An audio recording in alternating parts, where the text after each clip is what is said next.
हमारे चैनल को सब्सक्राइब करें और बेल आइकन दबाएं।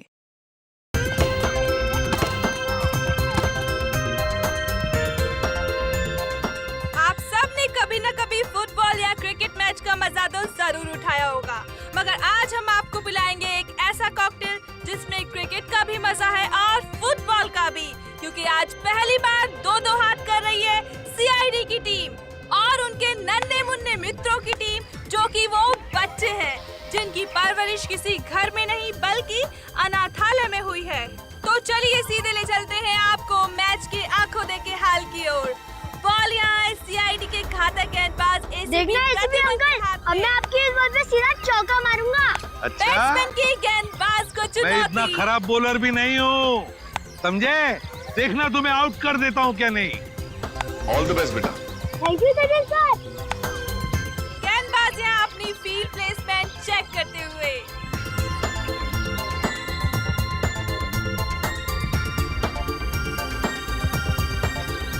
और अब रेडी? गेंद फेंकने को पूरी तरह तैयार। और ये बैट्समैन का शानदार शॉट। क्या ये छक्का जाएगा? ओह नो, ये तो बाउंड्री पे क्या पकड़ो, छोड़ना नहीं। सचिन यहाँ जीते की छोड़ना फुर्ती के नहीं। साथ गेंद की तरफ भागते हुए और ये तंबू में घुस गए। ए, सीआईडी एक बार फिर से इस क्रिकेट मैच में नाकाम साबित हुए। अरे क्या सचिन, क्या छोड़ दिया? भाग! ये! अरे देखा अंकल, हमने कहा था ना कि हम आपकी सीआईडी टीम को क्रिकेट मैच में हरा देंगे। ये तो पता था कि तुम लोग जीतने वाले हो। चलो चलो चलो सब लोग चलो। अंकल, मुझे तो सबसे बड़ा क्रिकेटर बनना है। देखो बेटा, जिंदगी में खूब मेहनत करना। अगर मेहनत करोगे तो सब कुछ बन सकते हो, जो चाहते हो बन सकते हो, लेकिन मेहनत जरूरी है ना?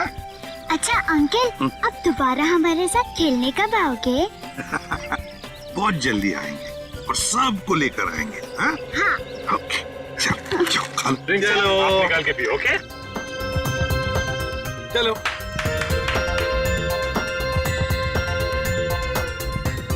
श्रेया, श्रेया लंच टाइम, सबको ले आओ। ओके। बच्चों चलो लंच ब्रेक, खाना खा लेते हैं। बॉल जंगल में गिर गई, मैं जा रही हूँ। को, मैं भी आता हूँ। अरे रुको, अकेले मत जाना, मैं आ रही हूँ। सॉरी रोना नहीं। देखो टीटी मर गई। देखो गुड गर्ल, बहादुर बच्चे। जाओ इशिता, इसे लेकर जाओ, मैं तारा और चिंटू को लेकर आती हूँ। जाओ तारा, चिंटू, तारा, चिंटू। हाँ चले गए। चिंटू प्लीज बाहर आ जाओ। तारा,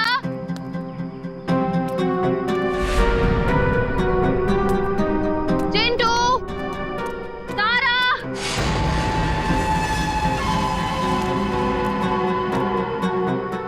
चलो यार, भूख लग रही है।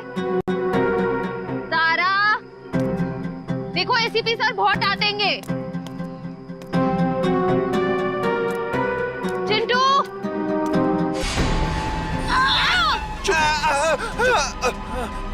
चिंटू, निकल यहाँ से, जल्दी। चिंटू।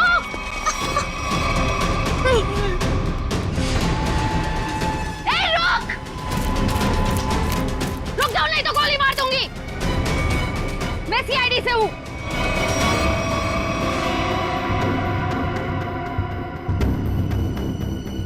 छोड़ दो बच्चों को, नीचे उतारो, नीचे उतार। छोड़ दे।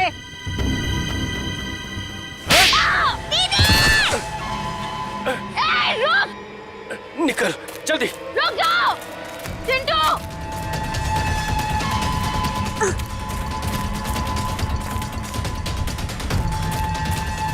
बचाओ दीदी, बचाओ, बचाओ, चुप। बचाओ दीदी, बचाओ दीदी। छोड़ दो बच्चों को, नहीं तो मैं तुम दोनों को नहीं छोड़ूंगी। रास्ता छोड़ हमारा। उतारो नीचे। तारा चिंटू भागो यहाँ से। हम आपको अकेले छोड़कर नहीं भागेंगे। भागो यहाँ से। हम आपको छोड़कर नहीं जाएंगे।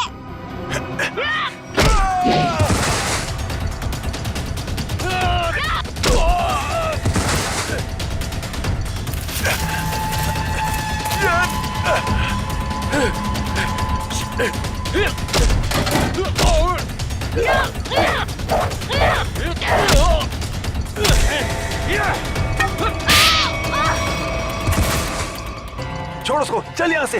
हाँ, चल, निकल, जल्दी, जल्दी कर।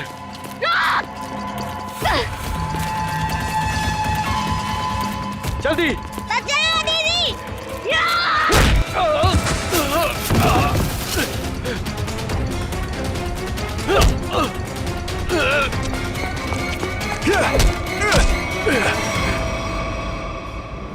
दीदी।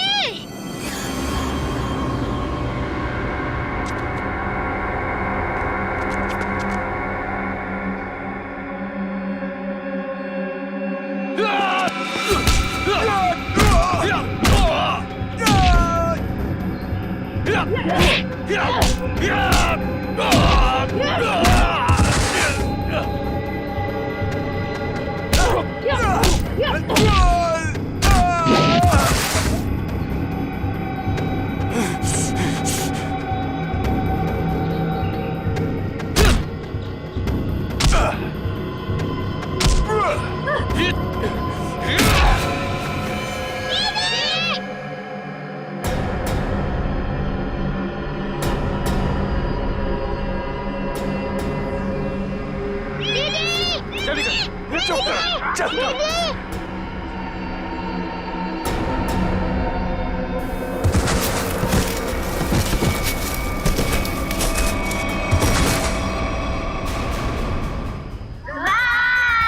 Bye bye bye. नमस्ते। बाय। हाँ? चिंटू और तारा नहीं दिख रहे। चिंटू और तारा दिख नहीं रही, कहाँ गई है? और श्रेया भी दिख नहीं रही है। हाँ? श्रेया मैम जंगल में बॉल ढूंढने के लिए गई हैं, लेकिन अब कहीं नजर नहीं आ रही। इतनी देर तक? काम करते हैं, जंगल में घुसते हैं। हाँ?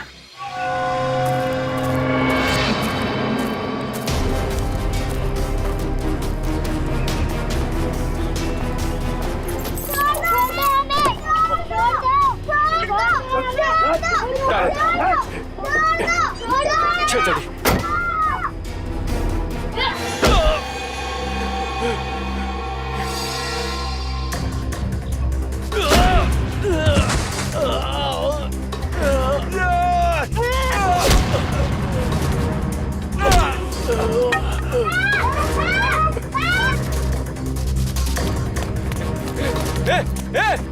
बैग बैग क्या करिए? बैग बैग छोड़, निकल यहाँ से। चल जल्दी कर, चल।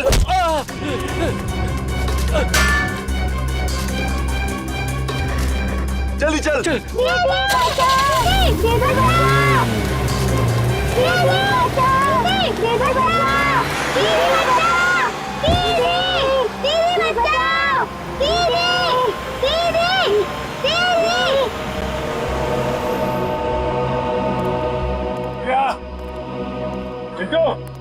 श्रेया, तारा,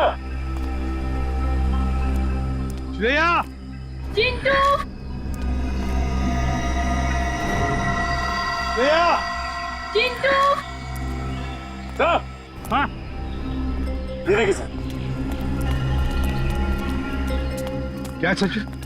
सर यहाँ पे खून की बूंदें पड़ी हुई।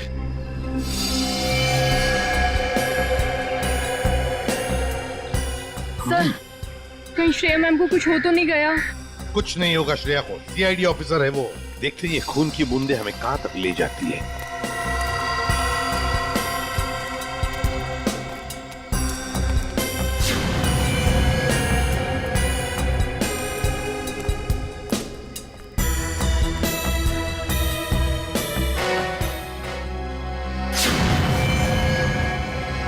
Zaporizhzhia.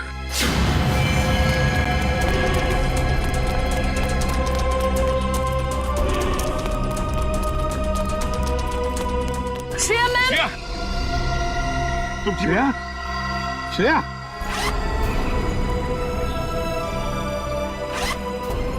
श्रेया, श्रेया,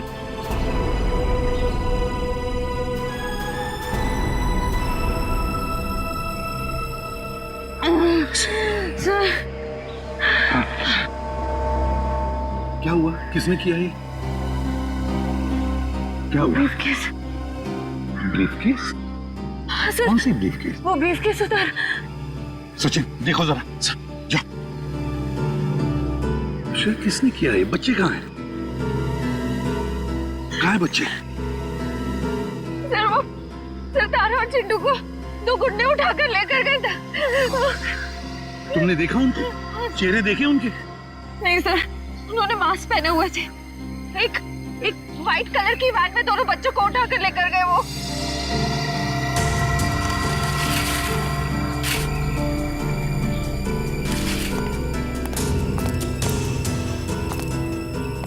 अच्छा, वैन का नंबर तो देखा है? नहीं सर, नंबर प्लेट नहीं थी, मगर राइट साइड की टेल लाइट टूटी हुई थी सर। रेड रंग की van, right side tail light टूटी हुई थी ना। इशिता, जल्दी से सारे चेक नाका पर फोन करो और इस गाड़ी के बारे में बताओ, सब कुछ डिटेल में बताओ, जल्दी। हाँ,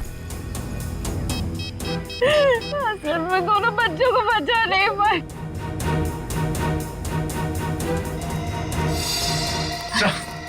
हाँ, ये रहा वो ब्रीफकेस।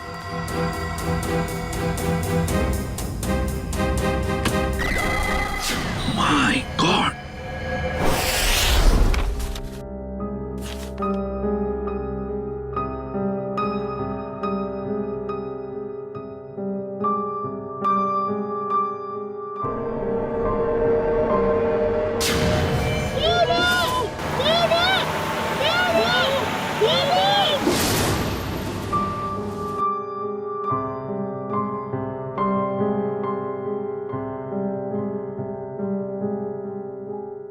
श्रेया मैम, कुछ दिन सेहत का ध्यान रखिएगा। सर पर भी काफी जख्म आया है। ये जख्म तो भर जाएंगे तेरे। बच्चों को भी गुंडों से बचा नहीं पाए। इस बोझ को मैं कभी झेल नहीं पाऊंगी। श्रेया, क्या कर रही हो तुम? ऐसा मत सोचो, उन बच्चों को हम बहुत जल्द ढूंढ निकालेंगे। और फिर तुमने वो ब्रीफकेस छीन लिया हाथ से उसके। एक बार डॉक्टर साड़ू के उस ब्रीफकेस से कोई सॉलिड सबूत निकाल लें, उन बच्चों तक हम बहुत जल्दी पहुंच जाएंगे। डॉक्टर साहब, कुछ मिला क्या? किसी औरत का हाथ है, हाथ पर मेहंदी लगी हुई है और नाखूनों पर नेल पॉलिश। डॉक्टर साहब, ये सब हमें पहले से पता है, कोई खास डिस्कवरी हो तो बताइए। हाँ है ना, लगता है इस औरत ने हाल फिलहाल में ही मेहंदी लगाई है, क्योंकि मेहंदी का रंग बहुत गाढ़ा है। ये डिस्कवरी है? अरे ये सब पहले से पता है सर, कुछ और अभी नहीं पता लग सकता है यार। मजाक है क्या सब कुछ यार? पहले इस हाथ को लेबोरेटरी में भेजो, फॉरेंसिक लैब में, वहां पर डीएनए टेस्टिंग होने दो, उसके बाद पता लगेगा ना यार। फिलहाल तुम इतना तो पता लगा सकते हो कि जहां से हाथ मिला है वहां पर कोई शादी ब्याह हुआ है क्या? ये पता लगाने के लिए मैं वंश को पहले ही भेज चुका हूँ। वेरी गुड, बहुत अच्छा किया। तो अभी मैं भी चलता हूँ। और हाँ, अगले 12 घंटे तक मेरी लैब में कोई मुझसे कुछ पूछने के लिए नहीं आएगा, अंडरस्टैंड? ठीक है सर, नहीं पूछेंगे। जब तारिका जी है तो आपसे क्यों पूछें? ये डॉक्टर साहब कमाल है, गुस्सा बस नाक पे रखता है इनके। सर, मुझे तो लगता है उन बच्चों ने शायद जुर्म को होते हुए देख लिया, तभी तो वो गुंडे उन्हें अपने साथ ले गए। बात तो ठीक है फ्रेडी, वरना अनाथ बच्चों को कोई पैसों के लिए तो किडनैप करेगा नहीं। हेलो, क्या नहीं गुजरी? ओके, ठीक है, श्योर, थैंक यू। क्या हुआ? सर, उस टोल नाके से अब तक कोई ऐसी गाड़ी गुजरी नहीं है जिसकी एक टेल लाइट टूटी हुई हो। अच्छा सर, कहीं ऐसा तो नहीं कि उस गाड़ी वाले ने लाइट को रास्ते में ही रिपेयर करवा दिया हो। बच्चों को गाड़ी में रख के वो लोग रास्ते में गाड़ी रोकने की गलती नहीं करेंगे। शायद उनका अड्डा आसपास ही है, जहां जाने के लिए टोल नाके से गुजरने की जरूरत नहीं पड़ती। सर उस इलाके के पास एक हवेली है जहाँ पिकनिक के दौरान सगाई का फंक्शन चल रहा था। सगाई का फंक्शन? फिर तो हो सकता है ये हाथ उस सगाई के फंक्शन में से ही किसी लड़की का हो। जी हाँ, कल रात हमारी भतीजी प्रियंका की सगाई थी। फिर तो काफी लोग आए होंगे यहाँ। जी नहीं, सिर्फ परिवार वाले थे। सारे परिवार वाले अभी यहाँ पर हैं? हाँ, सिवाय प्रियंका के। आप? मैं प्रियंका का मंगेतर डॉक्टर रमन। रमन जी, प्रियंका क्यों नहीं है? वो दीदी इस वक्त अपने कमरे में सो रही हैं। देखिए, हमारा उनसे मिलना बहुत जरूरी है। पर बात क्या? रमन जी, आप हमें सिर्फ उनका कमरा दिखा दीजिए प्लीज। आइए, चलिए।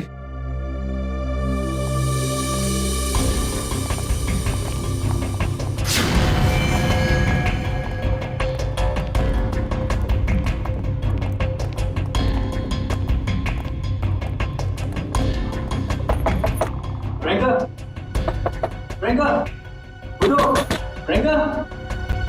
प्रियंका, एक काम करिए, इस कमरे की डुप्लीकेट चाबी लेकर आइए। प्रियंका रोज इतनी देर तक सोती है? दोपहर का 1 बज रहा। नहीं, वैसे तो जल्दी उठ जाती है। शायद सगाई की थकावट होगी इसलिए नहीं उठी है वो। लीजिए।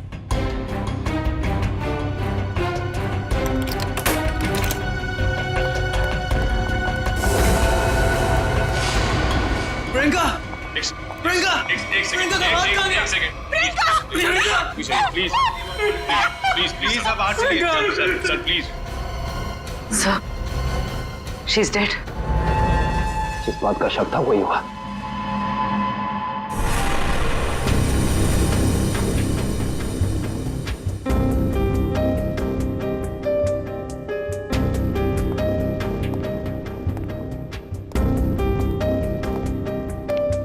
सर, खून सिर्फ इस बेड पर है, कमरे में और कहीं नहीं। और सर, कमरे का सामान भी बिखरा हुआ नहीं। सर, इसका मतलब जब प्रियंका सो रही थी तभी खूनी ने उसका हाथ काटा। पर जब इसका हाथ काटा होगा तो ये चिल्लाई तो होगी ना? चिल्लाती कैसे निखिल? उसकी गर्दन के निशान साफ बता रहे हैं कि खूनी ने पहले गला दबाकर उसकी जान ली और फिर उसका हाथ काटा। पर अगर खूनी ने प्रियंका को मार ही डाला था, फिर उसका हाथ क्यों काटा? और हाथ काट के उसे ब्रीफकेस में क्यों लेके जा रहा था? एक काम करते, इस कमरे की सही से तलाशी लेते।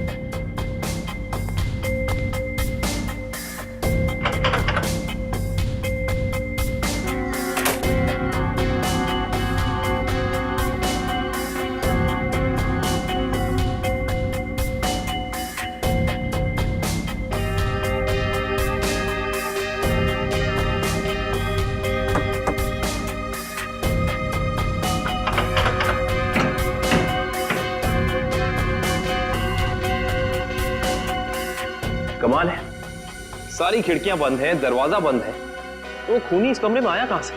हाँ, और कोई खुफिया रास्ता भी नहीं है यहाँ पर। बाथरूम की खिड़की इतनी छोटी है कि कोई इंसान उसमें से अंदर आ ही नहीं सकता। इसका मतलब खूनी जो कोई भी है वो अंदर का ही है। वो चुपचाप दबे पांव कमरे में आया, खून किया, फिर आराम से चला गया। आज ही मैंने उसे अपने क्लिनिक से कई बार फोन किया और उसने फोन पिक नहीं किया। मुझे उसी समय समझ आना चाहिए था। नियति को कौन बदल सकता है? किसी का खून होना नियति की बात नहीं, बल्कि जुर्म होता है।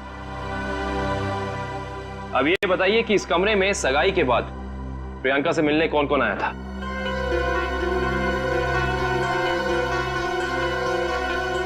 इन सबकी जुबान पे तो ताला लग गया। इस ताले को खोलने का तरीका है हमारे पास। इस कमरे के बाहर जो सीसीटीवी कैमरा लगा है, उसकी फुटेज हमें बताएगी कि इस कमरे में कौन कौन आया और कौन कौन गया।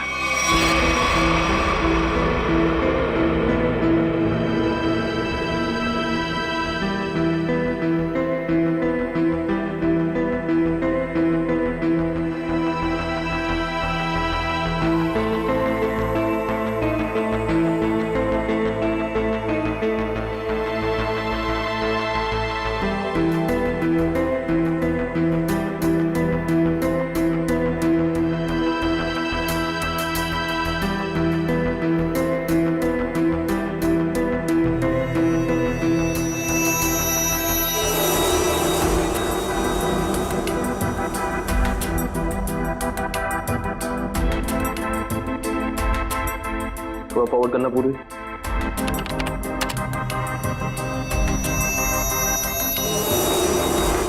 पॉज करना। ये आदमी प्रियंका के कमरे में बहुत सारा गिफ्ट लेके गया, लेकिन 1 मिनट में वापस आ गया। हाँ निखिल, एक काम करो, घर वालों को अंदर लेकर आओ। आप लोग प्लीज थोड़ा अंदर आइए।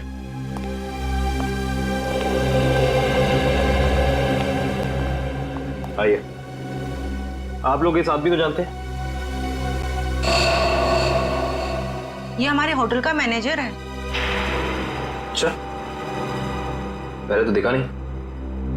मैनेजर को लेकर आना। Yes sir. थोड़ा फॉरवर्ड।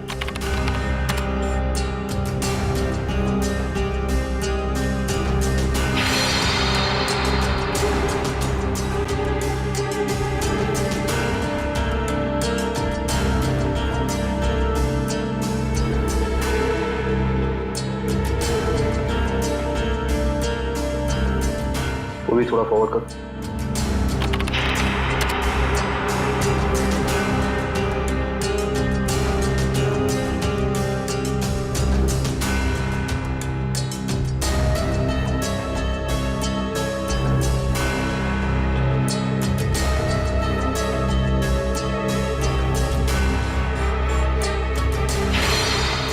पॉज कर। बस यहीं। सर, ये लड़की 1:30 बजे कमरे के अंदर गई और 2 घंटे के बाद बाहर निकली। इस लड़की को देखा आपने? ये कौन है? इसको तो हमने पहले कभी यहाँ नहीं देखा। सगाई के फंक्शन में भी नहीं? जी नहीं, हमने कभी नहीं देखा इसे। हाँ, लेकिन यहाँ के वॉचमैन ने तो जरूर देखा होगा। निखिल, वॉचमैन को बुला कर ला।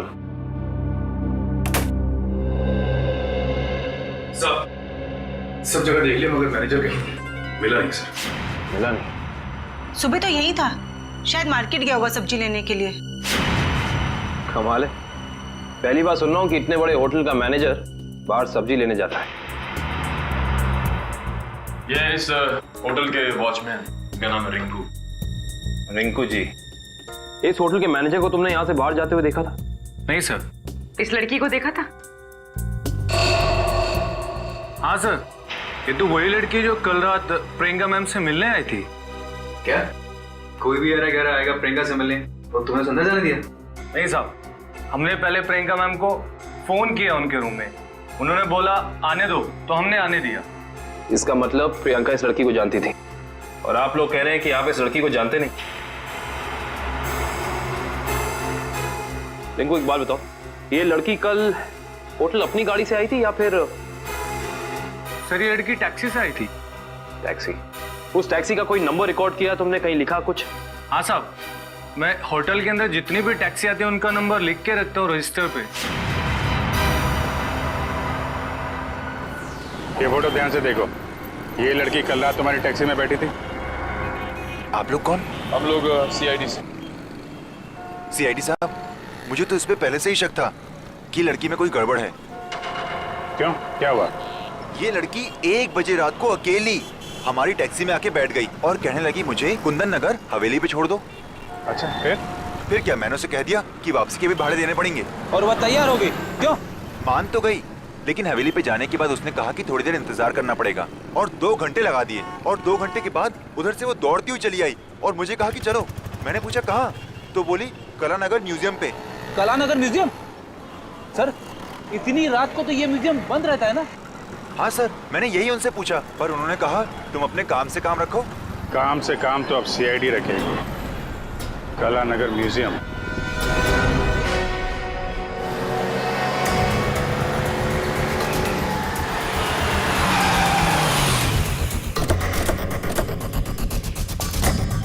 टोल नाके से पहले यही वो घना जंगल है जहाँ पे वैन छिपाई जा सकती है। हाँ सचिन, वैन यहीं कहीं होनी चाहिए, चेक करना पड़ेगा।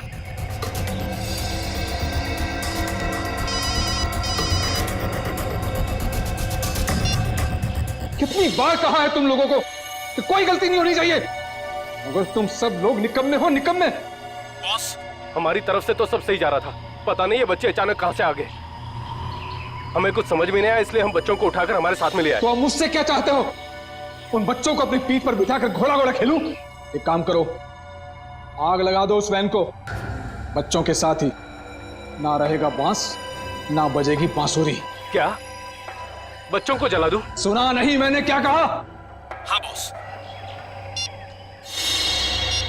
एक से बढ़कर एक बेवकूफ पाल रखे हैं मैंने।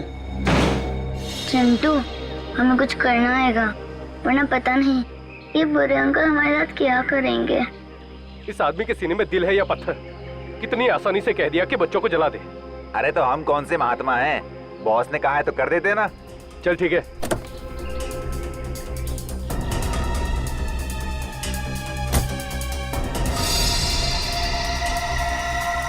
ए जल्दी करना। अरे रुकना, हलवा है क्या? कर रहा हूँ ना। ये ले पकड़। चल जल्दी से डाल।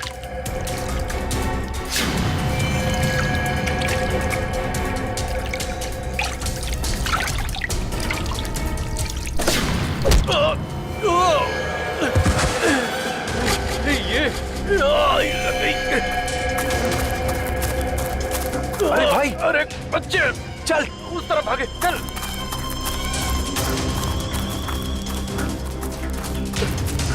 जल्दी कर। कहाँ गए? जा उधर देख।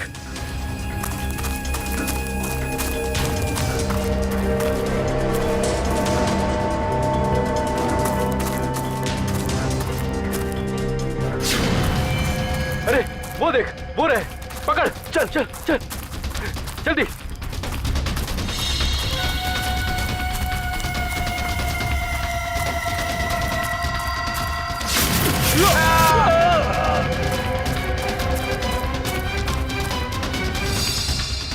पूरे। हाँ, चल चल।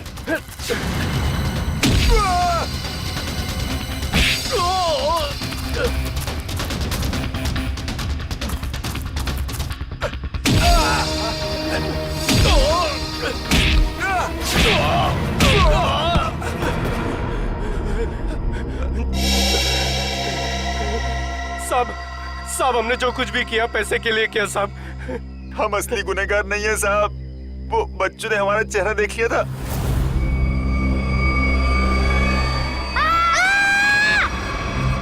इसलिए हम उन्हें अपने साथ उठा लाए। कौन असली गुनहगार? बोल, नाम बता उसका। हमने उसका चेहरा नहीं देखा साहब, क्योंकि वो गाड़ी में आया था और पैसे देके चला गया साहब। गाड़ी में आया था तो उसका गाड़ी नंबर, मोबाइल नंबर, घर का नंबर कुछ तो याद होगा। साहब उसका मोबाइल नंबर है मेरे पास। देखो जल्दी निकल। देता हूँ साहब, ये वाला सर। है कौन ये मिस्टर एक्स? सर इस म्यूजियम में पहले आप आ चुके हैं? हाँ एक बार आ गया दया के साथ। तो वैसे मुझे भी म्यूजियम में आके एंटीक चीजें देखना काफी पसंद है सर। फिलहाल हमें तो ये पता करना है कि वो लड़की इस म्यूजियम में क्या करने आई थी। सॉरी, एक मिनट। सॉरी बोला ना, गलती से धक्का लग गया। एक मिनट। जो गुनाह आपने किया है उसके लिए सॉरी कुछ भी नहीं है। क्या? एक मामूली सा धक्का लगने को आप गुनाह का नाम देंगे? उसे नहीं, लेकिन खून करना तो एक गुनाह है।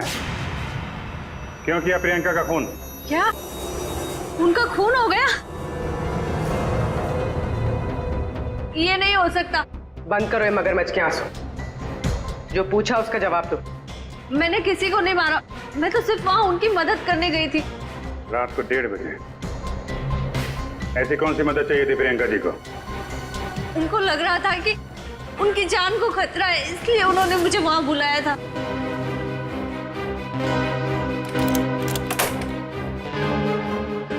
थैंक गॉड तुम आ गई। मगर हुआ क्या? इतनी रात गए बुलाया, क्या हुआ? कुछ तो बताओ, क्या हुआ? तुम इतनी टेंस क्यों नजर आ रही हो? मेरी जान को खतरा है। क्या? मगर किससे? ये सब बातें करने का बिल्कुल वक्त नहीं है। ये बताओ, जो सामान मैंने तुमसे मंगवाया था तुम लेकर आई हो, अब फटाफट मेरे लेफ्ट हैंड का प्रिंट ले लो। Do it fast.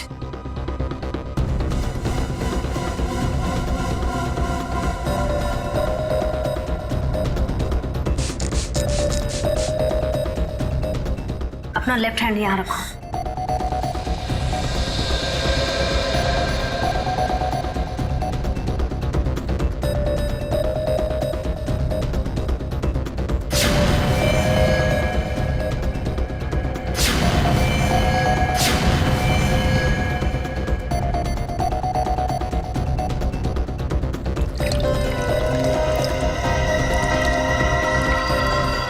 देखो, अभी तक तुमने मेरी बहुत मदद की है। मेरा एक और काम कर दोगी प्लीज?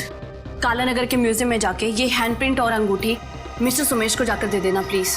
पर ये सब क्यों? ये सब मैं तुम्हें अभी नहीं बता सकती। तुम अभी जाकर म्यूजियम में मिस्टर सुमेश को मिलोगी। जी राजकुमारी जी। और सुनो, काम हो जाने के बाद ये अंगूठी मेरे सिवाय किसी को मत देना। अगर मुझे कुछ हो जाए तब भी नहीं, ओके?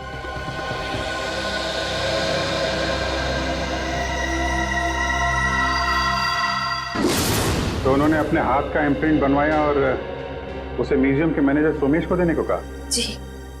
मगर उसने अपने हाथ का इम्प्रिंट बनवाया क्यों? वो तो मुझे नहीं मालूम। आप जरा वो अंगूठी दीजिए जो प्रियंका जी ने आपको दी।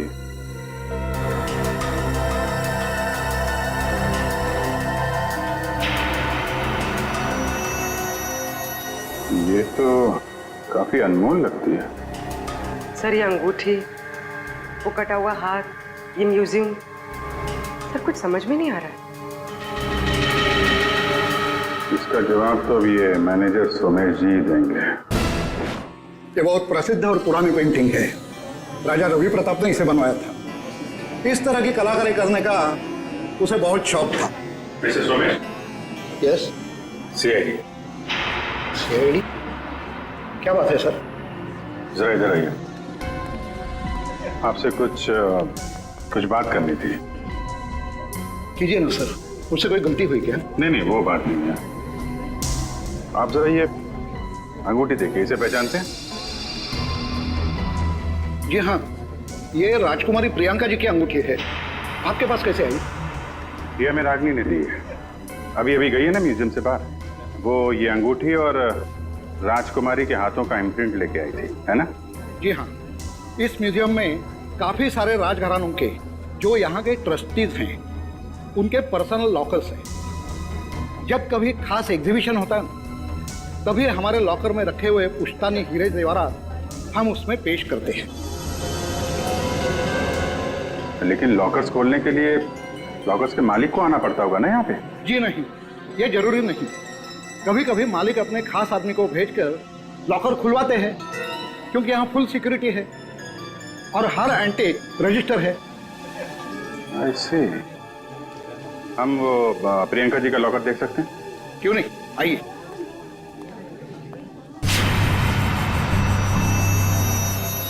ये रहा उनका खास लॉकर। प्रियंका जी के हाथ का इम्प्रिंट इसका पासवर्ड था। सर इसलिए प्रियंका का हाथ? क्या हुआ? नहीं, कुछ खास नहीं। आप ये बताइए, अभी इसका पासवर्ड, नया पासवर्ड क्या है? सॉरी सर, ये तो कॉन्फिडेंशियल है, मैं नहीं बता सकता। ये आपको बताना पड़ेगा क्योंकि प्रियंका का खून हो गया है। आज? जी हाँ। और खूनी तक पहुंचने के लिए हमारा ये जानना बहुत जरूरी है कि इस लॉकर में क्या है और प्रियंका ने अपना पासवर्ड जल्दबाजी में क्यों बदला। प्लीज। आपके पास जो अंगूठी है यही नया पासवर्ड है। अंगूठी? ये पासवर्ड है? जी हाँ। अब जरा ये लॉकर खोलिए।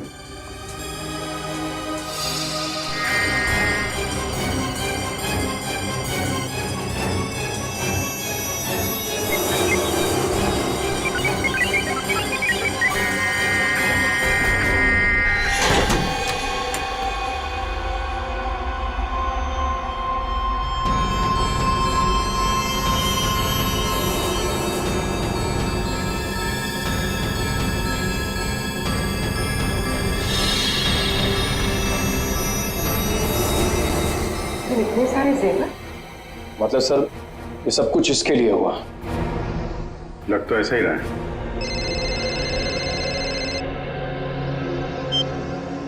हाँ बताओ। कुंडो के पास से जो नंबर मिला था वो कुंदनपुर के होटल के मैनेजर का है? Very good very good. नहीं मिलते हैं उससे मिलते हैं।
चलो अच्छा हुआ घर पे पहुंच गया।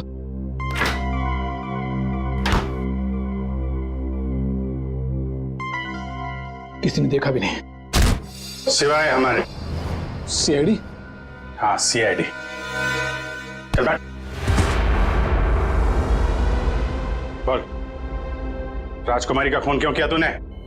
मैंने राजकुमारी को नहीं मारा सर, मैंने तो जो किया वो उसके कहने पे किया। किसके किसके कहने पे किया? पता नहीं सर, मुझे तो एक पर्ची मिली थी, उस पे लिखा था कि मैं राजकुमारी के कमरे की खिड़की खुली छोड़ दूं। अच्छा, ताकि खूनी कमरे के अंदर जाए, राजकुमारी का खून करे और खिड़की के बाहर से खिड़की बंद, ऑटोमेटिक, किसी को पता भी नहीं चलेगा। जी। अच्छा, उसने तुझे पर्ची दी और तूने काम कर दिया। असली बात बता, क्यों किया तूने? सर वो उसने मुझे धमकी दी थी कि अगर मैंने उसकी मदद नहीं की तो मेरे अतीत के बारे में सबको बता देगा कि मैं जेल गया था। अच्छा, जेल जाके भी सुधरा नहीं है? पर्ची कहाँ है? सर वो तो मैंने फाड़ के फेंक दी। फाड़ के फेंक दी? वो तो फाड़नी ही थी। तुझे एक पर्ची पे धमकी दे दी, तूने इतना बड़ा काम कर दिया, ये हो नहीं सकता। असली बात बता, क्यों किया तूने ये सब? बता। देखिए सर, मैं सच कह रहा हूँ, मुझे कुछ नहीं पता सर। ये ऐसे नहीं मानेगा इसको तो मैं। नहीं, रुको। तुम लोग जरा बाहर जाओ, मैं संभालता हूँ इसको। सर बाहर बहुत पब्लिक है, कहीं बाहर ले चलो। बाहर काम मैं संभाल लूंगा। चल जा। देख ये क्या कर रहा है? देख रहा है, हमें मालूम ही है तूने किसी के कहने पे किया है, और वो कौन है वो तो हम पता लगा ही लेंगे। इसलिए तेरा जिंदा रहना कुछ जरूरी नहीं है। तो ऊपर चला जाएगा तो धरती से एक पापी कम हो जाएगा। बोल क्या करना है, बताते हैं? मुझे नहीं पता मुझे। बता दो।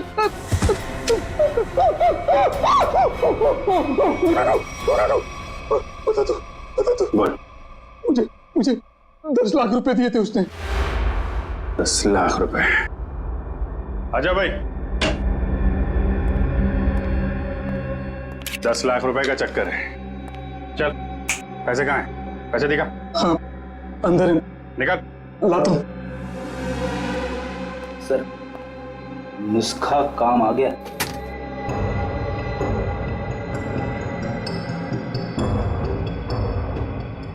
सर इसमें से तो अजीब सी गंध आ रही है, जैसे हॉस्पिटल में दवाइयों की आती है।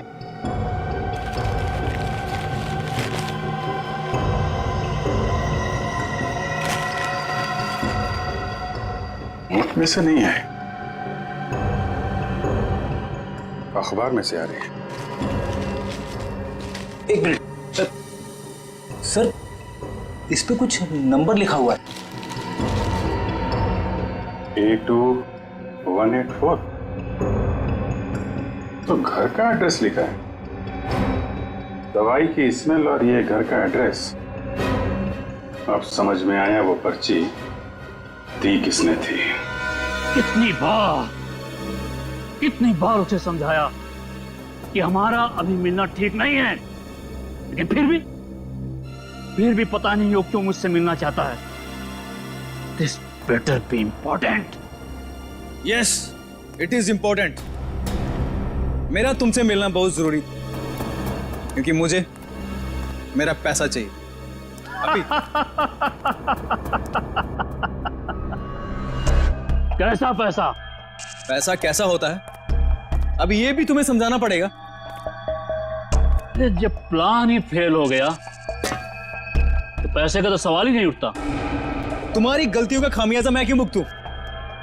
प्रियंका से शादी करने के बाद वो वैसे भी करोड़पति बनने वाला था, और तुमने मुझे गलत राह पे चलाया, और इसकी सजा तुम्हें भुगतनी होगी। देखो, मैं तुम्हारा दुख समझ सकता हूं, लेकिन जब लॉटरी लगी नहीं तो इनाम बांटने का सवाल कहां से उठता है? लॉटरी तो लगी है, सीआईडी वाली। सीआईडी? और इनाम भी बहुत जबरदस्त मिलेगा अंकल जी। रमन, तुमने सीआईडी को बुलाया है? जब पार्टनरशिप की है तो जेल अकेले कैसे जाता? क्या मतलब? मतलब मैं समझाता हूं। जब हमें होटल के मैनेजर के घर से न्यूज़पेपर में इस डॉक्टर के क्लिनिक का एड्रेस मिला तो हम समझ गए थे कि प्रियंका के मर्डर में पहला मोहरा ये डॉक्टर है। मगर हमें पता चल गया था कि इस डॉक्टर में इतनी हिम्मत नहीं कि किसी का खून कर सके। तब हमने एक प्लान बनाया।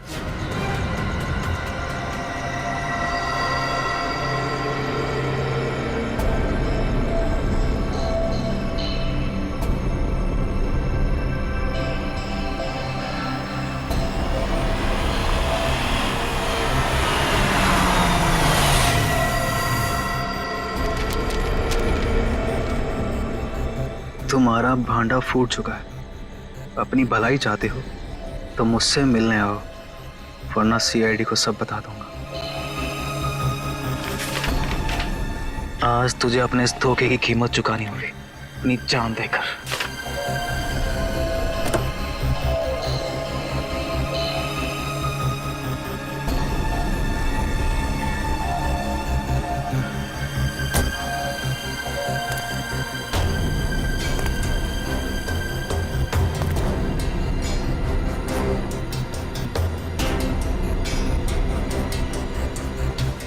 कहाँ हो तुम?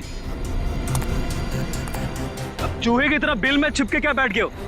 लो, मैं आ गया। क्या हुआ? डर गए क्या? अब डरने की बारी तुम्हारी है।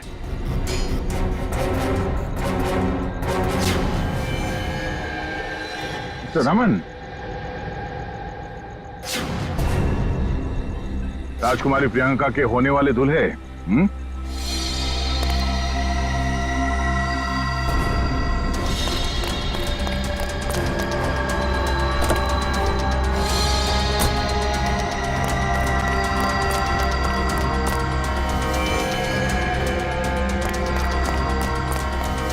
बहुत बड़ा धक्का लगा हम यहाँ पे देख के।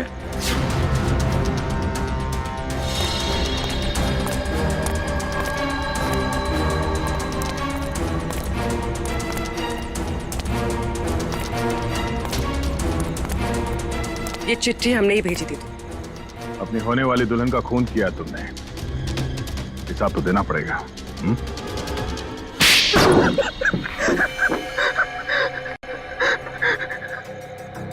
ठीक है रे आप लोग, हमने ये सब प्रियंका की दौलत पाने के लिए किया था। हाँ, और अब फटाफट अपने पार्टनर का नाम बता दे जिसके साथ मिलके तूने ये पूरी खिचड़ी पकाई है। चलो, अब फांसी के फंदे के लिए तैयार हो जाओ। अरे इसके पहले मैं तुम लोग को ऊपर पहुंचा दूंगा।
अरे अंकल जी, जेल यहाँ से बहुत दूर है, उम्र भी हो गई है, भाग नहीं पाएंगे।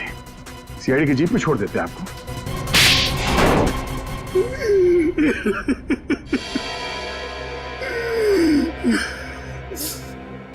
कहने को तो प्रियंका मेरी भतीजी थी, लेकिन भाई साहब की मौत के बाद मैंने ही प्रियंका को पाल पोस कर बड़ा किया, एक बाप का फर्ज निभाया।